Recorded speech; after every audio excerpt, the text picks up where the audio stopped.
ਜਿਹੜੇ ਸੱਪ ਨੂੰ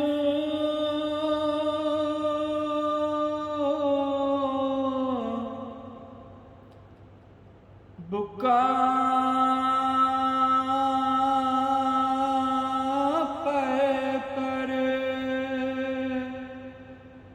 ਮੈਂ ਰੱਜ ਕੇ ਦੁੱਧ ਪਿਲਾਇਆ,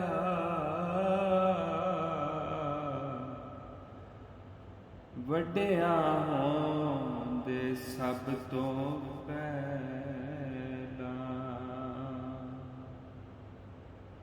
ਉਸ ਸੱਪ ਨੇ ਮੈਨੂੰ ਡੰਗਿਆ, ਵੱਡਿਆਂ ਹੋਂਦੇ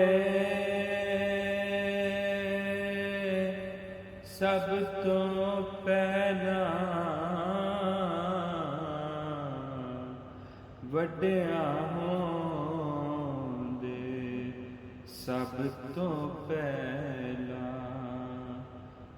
ਉਸ ਸੱਪ ਨੇ ਮੈਂ